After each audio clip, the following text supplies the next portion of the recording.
welcome back to my Space and Energy. I'm Angela and this is La Lunar Ray. So today I will be showing you how to cast a circle. I will be going over how to open a circle and how to close a circle. I will tell you what casting a circle is. I will also show you how to do it, why we do it, and I will also be telling you the tools that you need so that you can cast your own circle on your own. But first and foremost, I do want to say, if you enjoy my witchy content and like watching my personal take on how I do things in our spiritual world, please like this video and subscribe to my channel. I also want to thank all of my recent subscribers. I am humbled to have you guys subscribe to my channel, and also please look back at all of your comments that you've left on my channel, because I have replied to all of them. I reply to everybody's comments, so take a look if you have left any comments on my channel. And actually, not only am I reading your comments and replying to them, but I am listening to you, because this particular video was a subscriber's request. And so I finally delivered. It might have taken me a while, but I finally did. So anyway, yes, casting a circle, opening circles and casting circles. I do this very often in my practice, and I will go over, I have my notes, I will be going over why I do cast circles, why I personally find it very important. So opening and closing circles is actually very old. It was recorded happening back during the Assyrian reign, some 600 years BC ago, like a long time ago, thousands of years ago. People have been casting circles. Why? Because they believed that when they wanted to speak with God, that if they cast a circle and invited God into that space, they could reach him or her, God, better. So that is essentially why we still cast circles today. So essentially what casting a circle is creating a space to invite the sacred into. That is what casting a circle is.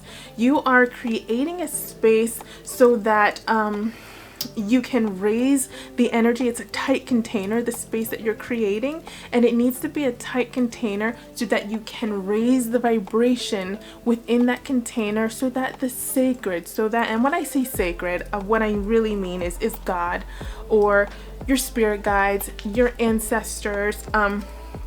I know some of you work with deities, so whatever spiritual element you're inviting into your space to help you with your ceremonies, your rituals, with meditation, whatever it is that you are doing, even when you're doing divination like tarot cards or runes, you are honestly asking for the spirits around you for their help. Is what you're doing when you work with tarot cards, when you work with these divination, all these things. You're going beyond yourself. And so when you do that, you are already inviting spirit in with you. You're communing with spirit. You know, you say you're communing with probably your spirit guides when you work with tarot cards, and the person that you're working with, their spirit guides, and so on. But you want to open a circle when you do these things, because you want that protection that casting a circle gives you. And when you open that circle, you are for me it's invite only. When I cast my circle and I say, okay, I am creating a sacred space because I am asking divine to come and commune with me, I am saying who's in and what's not in. Do you know what I'm saying? And it needs to be what we call a tight container, because we are raising our vibration. We are raising our energy. And I will show you exactly how I do that.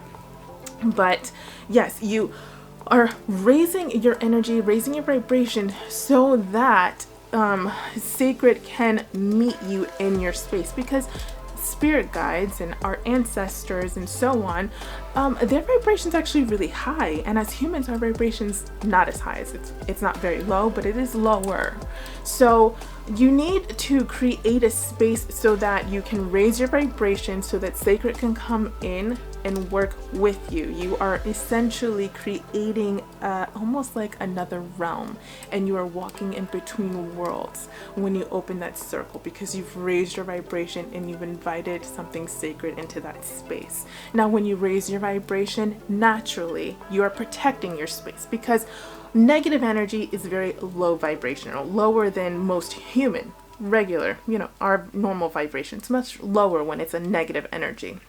And so when you take the time to raise the energy, lower energy and negative energy can't come in. You're already kind of protected. But then when you call in the secret, when you call in the elements and your spirit guides and the such, it's further more protected. You're asking them also to protect your space. Why do we do this? Right? So it's important that when we do our spiritual work, our rituals, when we do things like this, really what we're asking is that our spirit guides and our ancestors in the sacred, that they recognize our work. I'm asking them, especially, we just had this new moon in Capricorn, and so what we're asking what we're doing during a new moon is kind of planting our seeds, right? Making our wishes known, planting our seeds. You want to open a circle and invite the sacred in, because you want kind of the universe to see, hey, I'm planting this seed here, and I want you to see my intentions. I want you to recognize the work that I'm putting into this, and I'm asking you to bless it, and I'm asking you to see it, and I'm asking that you work with me on that spirit side as I do my work on the physical side, and that we work in tandem to see my wishes come through and manifest. That's what we're doing when we're opening a circle. We're inviting the spirit in, and we are letting our wishes be known, and we're just working together on both sides. So that essentially kind of covers what a circle is and why we want to cast a circle.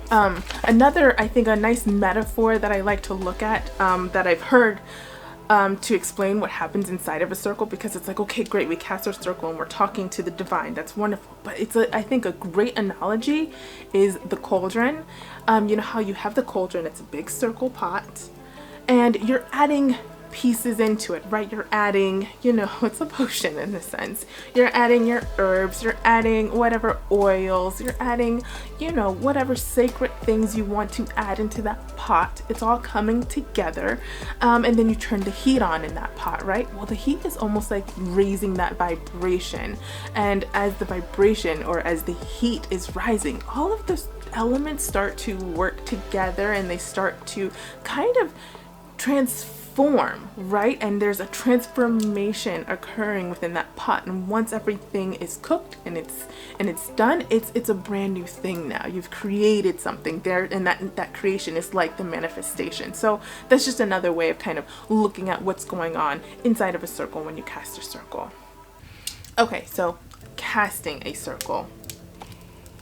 Isn't this adorable? It is a Menango calcite cup. I absolutely love it. So what do you need when you cast a circle? I'm gonna go over everything you need and why you need these things. And actually, at the end of this video, I will show you in action exactly how I do what I do. I just want to go over the tools that you'll be seeing me use in that part of my video. So the first thing, the first thing should be as always, my sage. Still on a little bit, still smoking a little bit, but the first thing I want to go over is my sage. I think the first thing I do after I gather all of my supplies is go ahead and light my sage. I want to cleanse my space. I want to cleanse all the tools that I'm using, and I also want to cleanse myself. So it's really important that when you're opening a space where you're asking sacred and your guides and everybody to come into, calling in your elements, because that's a big part of casting a circle, you want to have a space that is cleansed, okay? And you want to cleanse yourself energetically. So this is why we use our sage. And then the next thing that I have when I cast my circle is water. And so this is ocean water and some sand that I have collected a good while ago. And I always use this or any other kind of water. You can use moon water. You can use really any kind of water. You could even use regular old tap water. Go ahead and pray over it.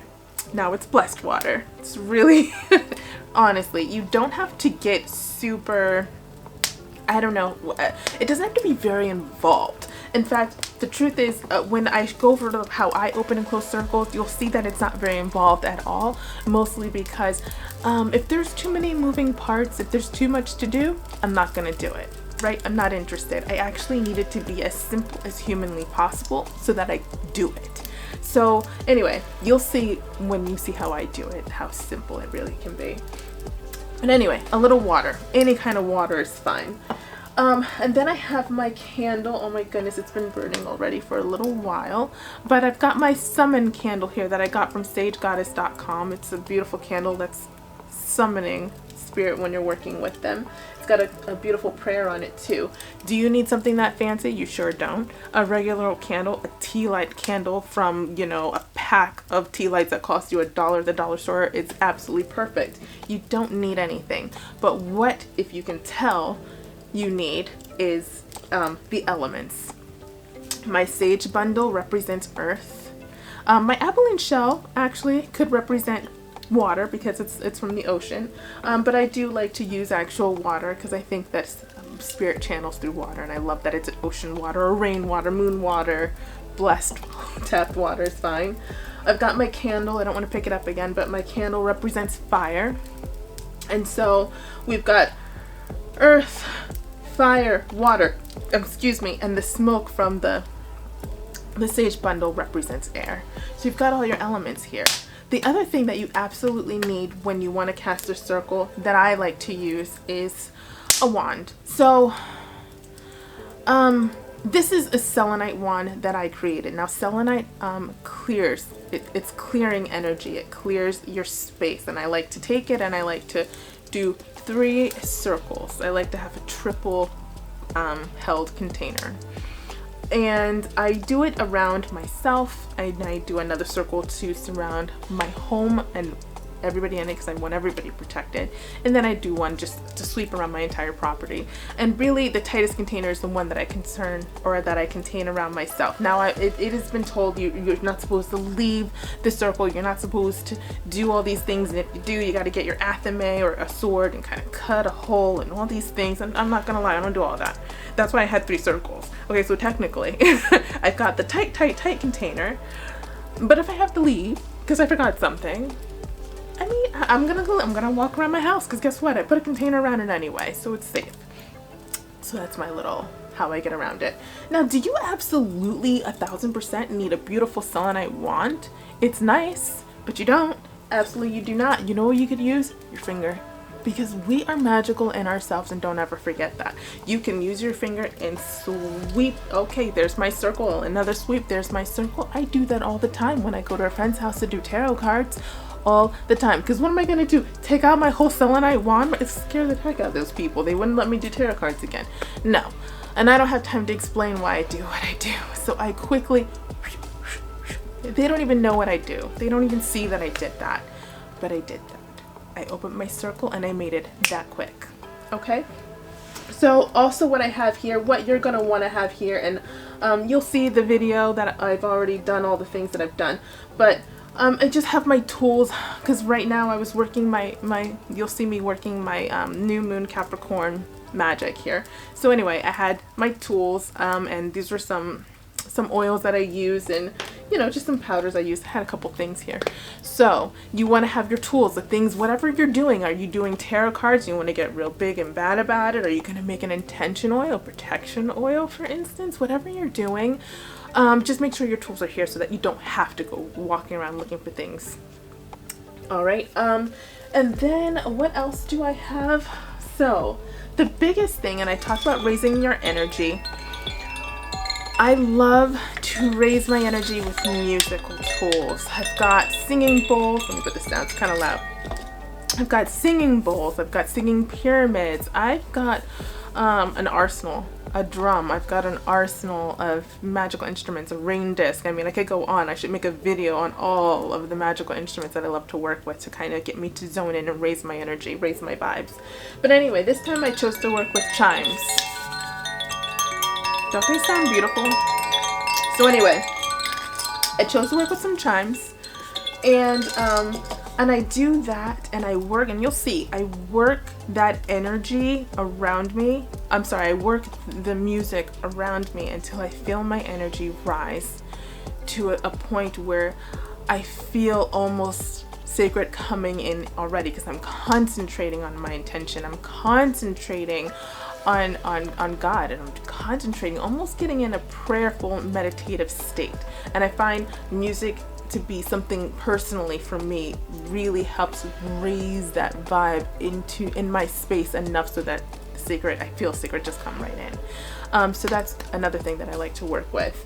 I'm looking around. Oh, and so I have here my grimoire. And in my grimoire, I have written down, because what you want to do after you've lit your sage, right away, I like to call the corners, and I have in here passages of how I call the corners. Now, calling the corners means calling the elements, and what you're doing is you're calling the direction and its corresponding element, if that makes sense. So east is this way, east is air, south is fire, west is water, north is earth.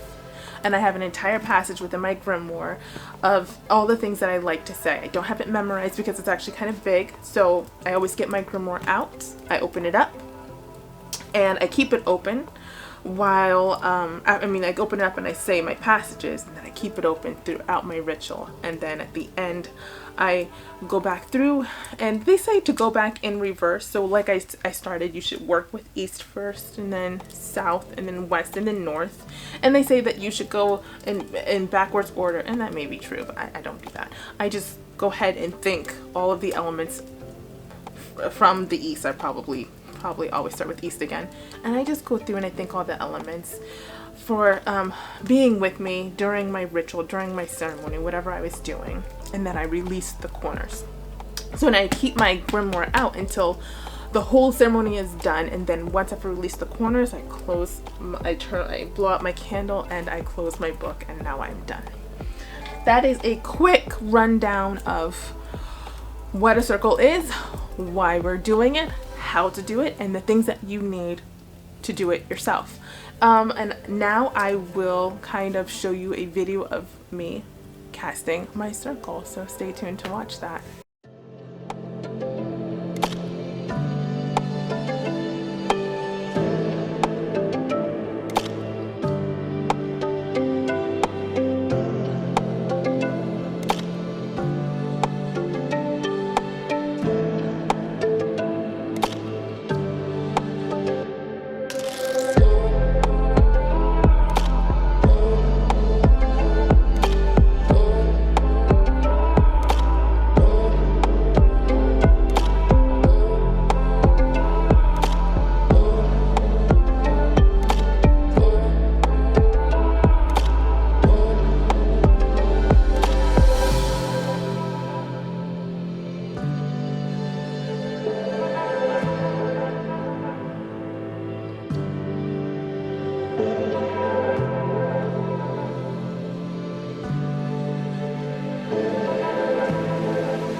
Okay, well that's it. That is how I work my magic. That is how I open my circle. And as I stated before, at the end of my circle, I think the biggest takeaway is that when I go through and thank all of the corners for coming into my space, working with me, and I thank my spirit guides, I thank my ancestors, I thank all that I invited in to work with me as my circle was open and as my third eye was open. I'm always and ever grateful. I'm just thank you, and just closing my circle with gratitude. And I'm sure I make sure that I take the time to express that the circle is now closed, that no other energy will be entering, and that there is no longer a container. It's now closed. And that's it, you know? That's it. You just close your circle and you just maintain a heart of gratitude throughout the entire process. So I think I feel like I went through everything. I hope that made sense. I hope it wasn't too fast.